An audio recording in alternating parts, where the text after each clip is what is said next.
ಹೇಗಿದ್ದೀರಾ? ನಾವಂತೂ ತುಂಬ ಚೆನ್ನಾಗಿದ್ದೀವಿ. ನೀವು ಚೆನ್ನಾಗಿದ್ದೀರಾ ಅಂತ ಅಂದ್ಕೊಂಡಿದ್ದೀವಿ. ಇವತ್ತು ನಾವು ಮಹಾಶಿವರಾತ್ರಿ ಹಬ್ಬದ ಪ್ರಯುಕ್ತ ಒಂದು ಒಳ್ಳೆ ಸೂಪರ್ ಆಗಿರೋ ರವೆ ಉಂಡೆ ಮಾಡೋದು ತೋರಿಸ್ತಾ ಇದ್ದೀವಿ. ಅದಕ್ಕೆ ಏನೇನು ಬೇಕು ಅಂತ ಫಸ್ಟ್ ಇಂಗ್ರೀಡಿಯೆಂಟ್ಸ್ ನೋಡ್ಕೊಂಬರೋಣ. ರವೆ, ಹಾಲು, ಗೋಡಂಬಿ, ದ್ರಾಕ್ಷಿ, ಸಕ್ಕರೆ, ತುಪ್ಪ, ಏಲಕ್ಕಿ ಕಾಯಿ, ತುರಿದಿರೋದು ಕೊಬ್ಬರಿ. ಇವಾಗ ಹೆಂಗೆ ಮಾಡೋದಂತ ನೋಡ್ಕೊಂಬರೋಣ. ರವೆ 2 ಪಾವು ಹುರ್ಕೊಳ್ಬೇಕು. ಸ್ವಲ್ಪ ಬ್ರೌನ್ ಆಗೋ ಥರ, ಸ್ವಲ್ಪ ಲೈಟಾಗಿ ಕೆಂಪಗಿರ್ಬೇಕು, ಆ ಥರ ಹುರ್ಕೋಬೇಕು ರವೆನ. ಅದು ಮಹಾಶಿವರಾತ್ರಿ ಹಬ್ಬದ ಪ್ರಯುಕ್ತ ಮಾಡಿದ್ದೀವಿ ನಾವು. ದೇವ್ರಿಗೆ ಇದನ್ನು ನೈವೇದ್ಯಕ್ಕೆ ಇರ್ತೀವಿ. ಲಾಸ್ಟಲ್ಲಿ ಒಂದು 1/4 kg ಅಷ್ಟು ಸಕ್ಕರೆನ ಪೌಡ್ರ್ ಮಾಡ್ಕೊಂಡು ಬರೋಣ. ಸಕ್ಕರೆ ಮತ್ತು ಏಲಕ್ಕಿ ಜಾರ್ಗೆ ಹಾಕ್ಕೊಂಡು ಸಕ್ಕರೆ ಮತ್ತು ಏಲಕ್ಕಿ ಹಾಕ್ತಾಯಿದ್ದೀನಿ.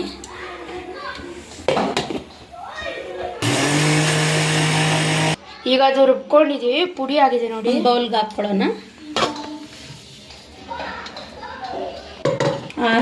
ಹಾಲು ಕಾಯಿಸ್ಬಿಟ್ಟು ತಣ್ಣಗೆ ಮಾಡಿ ಇಟ್ಕೊಂಡಿರ್ಬೇಕು.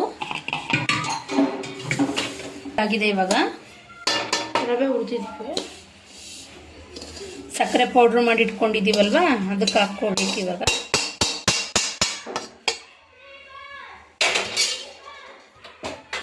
ತುರಿದಿಟ್ಕೊಂಡಿದ್ದೀವಿ, ಅದನ್ನ ಹಾಕ್ಕೊಳ್ಬೇಕು. ಕೊಬ್ಬರಿ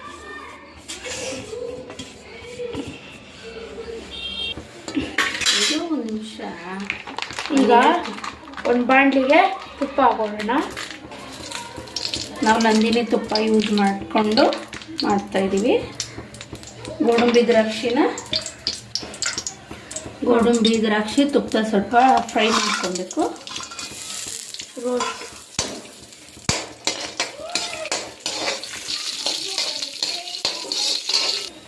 ಗೋಡಂಬಿ ದ್ರಾಕ್ಷಿ ಎಲ್ಲ ತುಪ್ಪದಲ್ಲಿ ರೋಸ್ಟ್ ಆಗಿದೆ. ಇವಾಗ ಮಾಡೋದು ಹೇಗೆ ಅಂತ ನೋಡ್ಕೊಬರೋಣ.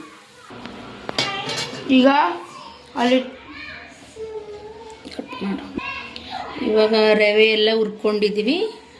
ಗೋಡಂಬಿ ದ್ರಾಕ್ಷಿ ತುಪ್ಪದಲ್ಲಿ ಹುರಿದು ಹಾಕ್ಕೊಂಡಿದ್ದೀವಿ. ಸಕ್ಕರೆ ಪೌಡ್ರ್ ಮಾಡಿ ಹಾಕ್ಕೊಂಡಿದ್ದೀವಿ. ಕೊಬ್ಬರಿ ತುರಿದು ಹಾಕ್ಕೊಂಡಿದ್ದೀವಿ. ಇವಾಗ ಉಂಡೆ ಕಟ್ಟೋಣ. ಹಾಲು ತಣ್ಣಗಾಗಿರಬೇಕು. ಹಾಲು ಹಾಕೊಂಡು ಉಂಡೆ ಕಟ್ಟಬೇಕು. ಹಾಲು ತಣ್ಣಗಾಗಿರಬೇಕು. ಇವಾಗ ಉಂಡೆ ಕಟ್ಟೋಣ. ಇವಾಗ ಉಂಡೆ ಕಟ್ಟೋಣ. ನೋಡಿ ಫ್ರೆಂಡ್ಸ್, ಈ ಥರ ಬರುತ್ತೆ.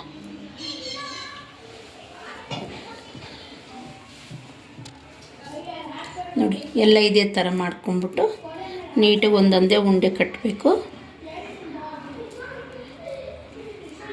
ಶಿವರಾತ್ರಿ ಹಬ್ಬಕ್ಕೆ ನೈವೇದ್ಯಕ್ಕೆ ಮಾಡ್ತಾ ಇರೋದು ನಾವು. ನೋಡಿ,